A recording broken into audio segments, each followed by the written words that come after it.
Assalamualaikum warahmatullahi wabarakatuh. Perkenalkan, nama saya Vita Aprilia, NPM 2221030-176, jurusan Hukum Ekonomi Syariah kelas F.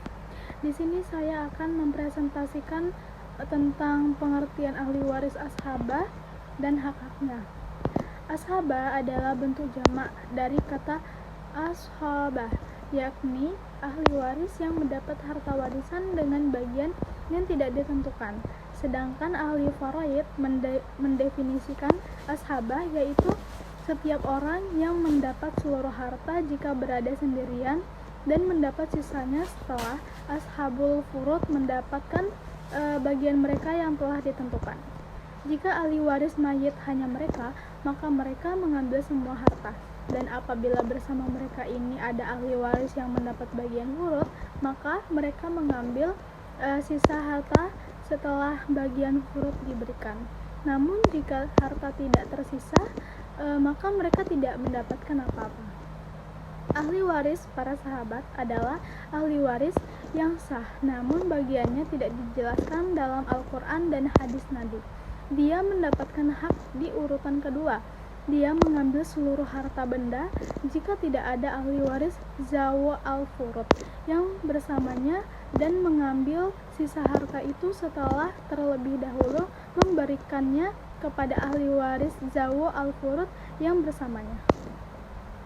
Jika harta warisan itu masih tersisa, hendaknya diberikan kepada ahli waris laki-laki terdekat hubungan keluarganya dengan ahli waris. Lalu hak-hak ahli waris ashabah. Yang pertama ada ashabah binafsi. Yang pertama jihad bunuwah atau anak keturunan, yaitu anak laki-laki dari orang yang meninggal dunia dari keturunannya terus ke bawah. Yang kedua jihad ubuwah, yaitu bapak dan leluhur, adalah meliputi ayah dan kakek dari orang yang meninggal dan seterusnya ke atas. Yang ketiga jihad ukhuwah, saudara dan keturunannya, meliputi saudara laki-laki sekandung, saudara laki-laki seayah, anak laki-laki dari saudara laki-laki sekandung, anak laki-laki dari saudara laki-laki seayah, dan seterusnya ke bawah. Yang keempat jihad ummah, paman dan keturunannya, meliputi paman sekandung, paman seayah, anak laki-laki dari paman sekandung, dan anak laki-laki dari paman seayah. Yang kedua ada ashabah bil ghairi. Yang pertama anak perempuan, termasuk ke dalam golongan ashabah dengan saudaranya laki-laki. Yang kedua cucu perempuan. Yang ketiga saudara perempuan sekandung, termasuk ke dalam golongan ashabah apabila dia mewarisi bersama saudara laki-laki.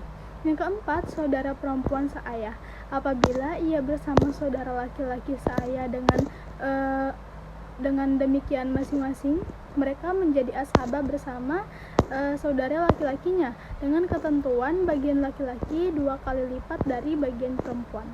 Yang ketiga ada ashabah ma'al ghairi. Yang pertama garis keturunan lurus ke bawah, yaitu anak laki-laki atau anak perempuan dari anak perempuan dan keturunannya. Yang kedua anak laki-laki atau anak perempuan dari cucu perempuan dan keturunannya. Yang kedua garis keturunan lurus ke atas, yaitu ayah dari ibu dan seterusnya ke atas, ayah dari ibunya dan seterusnya ke atas, ayah dari ibunya dan ayah dan ibunya seterusnya ke atas. Nah, lalu yang ketiga garis keturunan ke samping pertama, yaitu anak perempuan dari saudara laki-laki sekandung atau seayah dan anaknya. Yang kedua saudara laki-laki atau perempuan dari saudara si ibu dan seterusnya ke bawah. Yang keempat garis keturunan ke samping kedua, yaitu yang pertama saudara perempuan, yaitu kandung seayah dan kandung seibu dari ayah dan anaknya. Yang kedua saudara laki-laki atau perempuan seibu dari ayah dan seterusnya ke bawah. Yang ketiga saudara laki-laki atau perempuan kandung seayah dan seibu dari ibu dan seterusnya ke bawah. Baiklah, itu saja yang bisa saya sampaikan. Wassalamualaikum warahmatullahi wabarakatuh.